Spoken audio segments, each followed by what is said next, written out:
جب تم کسی آدمی کو بندوں کے عیوب تلاش کرتے ہوئے اور لوگوں کے متعلق بدگمانی کرتے ہوئے دیکھو تو جان لو کہ اس کا باطن خبیث ہے.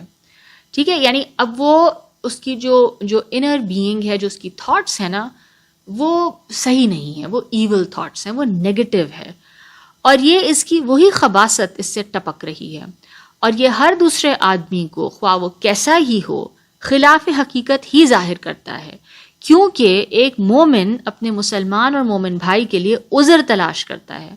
ٹھیک ہے، ایک انسان جو پازیٹیو ہوتا ہے یا جو صحیح معنوں میں ایمان رکھتا ہے، وہ اپنے جاننے والے کے لیے، اپنے دوست، اپنے رشتہ دار، اپنے بھائی کے لیے کیا کرے گا؟ اگر اس کی طرف سے اس کو کوئی نیگیٹو چیز آتی بھی ہے، یعنی اس کے ساتھ اس کا سلوک اچھا نہیں ہے یا رویہ اچھا نہیں ہے، وہ عذر تلاش کرے گا، وہ بہانے اس کے لیے تلاش کرے گا کہ یہ ہو سکتا ہے یہ ہو گیا. وہ جو حدیث آتی ہے نا 70 گمان والی، کہ اپنے بھائی کے لیے 70 گمان کرو، اچھے گمان.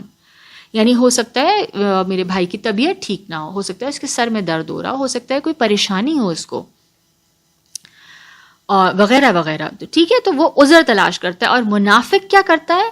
ہمیشہ اس کے عیوب یعنی اس کی فالٹ فائنڈنگ کرتا ہے. اور مومن کا سینہ جو ہے وہ کیسا ہونا چاہیے؟ وہ پوری مخلوق کے حق میں صاف ہوتا ہے، وہ اپنا دل صاف رکھتا ہے.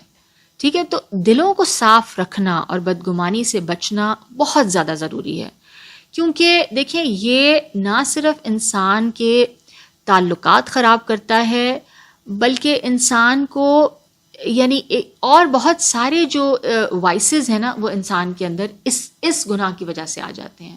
انسان غیبت کرتا ہے، ٹھیک ہے، اور وہ کیا کرتا ہے؟ تہمتیں لگانا شروع کر دیتا ہے. ٹھیک ہے، یعنی سلینڈرنگ شروع ہو جاتی ہے. جو چیز آپ کو معلوم ہی نہیں ہے، آپ نے اپنی طرف سے کسی ظن کی بنیاد پہ آپ نے اس کے بارے میں یہ بات کر دی. ٹھیک ہے، تو آپ اس چیز پہ رکیں گے نہیں. پھر بدگمانی will lead to other things، اور وہ بہت زیادہ بڑے بڑے گناہوں کی طرف پھر آپ کو لے کے جائے گی. تو اس وجہ سے اچھا گمان رکھنا جو ہے وہ کیا بتایا جا رہا ہے؟ وہ ایک ایمان والے کی صفت ہے. ٹھیک ہے، اور اسی طرح اللہ کے بارے میں بھی، ٹھیک ہے، اللہ کے بارے میں بہت بہترین حسن ظن ہونا چاہیے.